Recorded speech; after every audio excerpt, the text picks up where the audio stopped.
Yung building na pinagtatrabahuhan namin, usap-usapan na may mga nagpaparamdam daw. Katunayan, pati yung director ng building may naranasan na din, kaya nagpamisa siya sa buong building.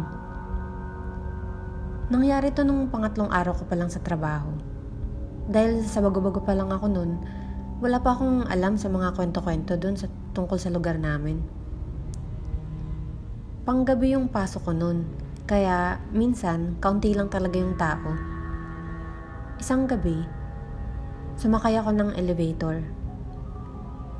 Mag-isa lang ako nun, so pinindot ko na diretso yung floor number ko. Paakyat na yung elevator nang huminto siya sa 4th floor.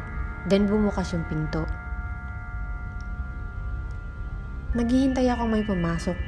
Pero wala naman, kaya pinindot ko ulit yung floor number ko para sumara na yung pinto. Nung sumara na, biglang bumukas ulit. Inisip ko may pumindot sa labas, so sabi ko, up? Para sumakay na nga. Pero wala pa din. So sumilip na ako sa labas. Pero hindi rin ako lumabas ng elevator. Madilim dun, so naisip ko wala sigurong nag-night shift na company dun. Napatingin ako sa pader, sa tapat lang ng elevator kung saan ako nakatayo. Nung tinitingnan ko ng maigi, napansin ko na maagyaw at madumi yung itsura ng floor na yun. Para pa lang siyang bodega na maagyaw na. Napatingin ako sa pader.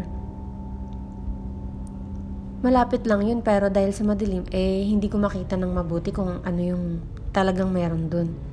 Pero parang may naaaninag akong parang mga bakat ng kamay na parang putik na nasa pader. Tapos lumipat yung tingin ko sa taas na bahagi ng pader. At nakita ko, madami pang mga bakat ng kamay doon, yung parang nagpatong-patong na sila doon. So naisip ko, bakit may mga ganun doon? Kaninong mga kamay yun? Pagkakita ko nun, parang nag-iba na yung pakiramdam ko. So pinindot ko na lang ulit yung floor number ko para makaalis na. Natakot ako, kaya umurong ako ng onte ng pwesto ko sa may dulong bahagi ng elevator. Nung pasara na yung pinto ng elevator, yung kalagitnaan na sara, biglang bumukas ulit. Yung parang may humarang. Sensor din kasi yung elevator na yun. So, ganun lang siya. Bubukas, sasara, tapos bubukas ulit.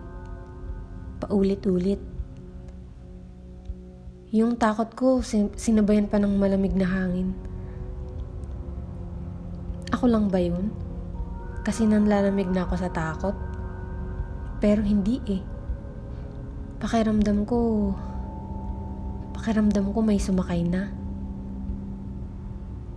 Nasa likod ko lang yung salamin sa elevator. Hindi ko alam, pero parang may tumutulak sa isip ko na lumingon sa bandang doon. Pero ayoko tumingin. Ayokong may makita kung hindi ko gusto makita.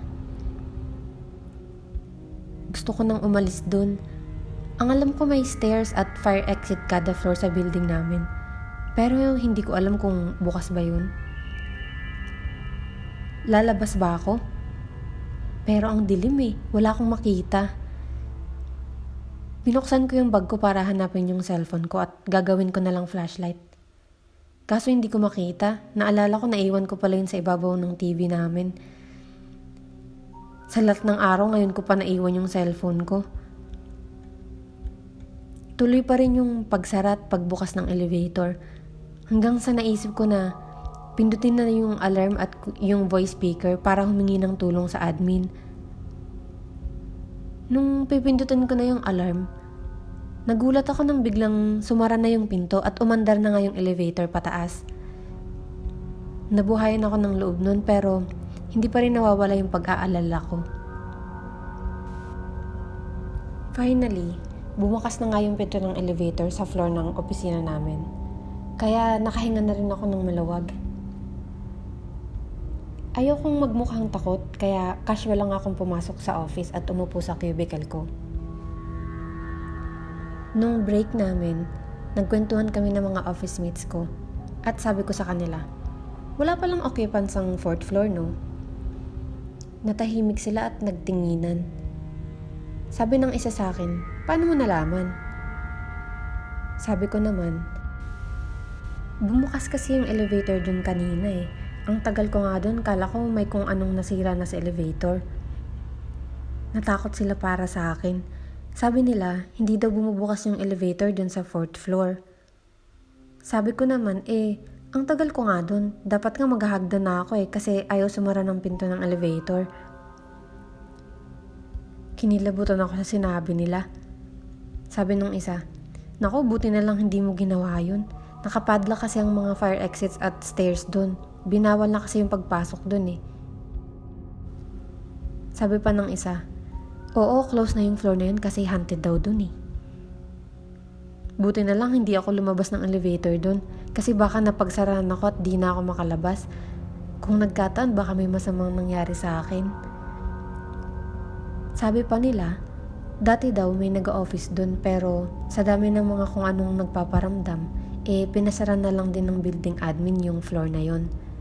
At yung elevator nag-i-skip daw dun. Sabi pa ng mga dating empleyado, hindi nila alam kung bakit dun lang sa 4th floor may kakaibang nangyayari. Sa ibang floor naman wala naman daw nababalita.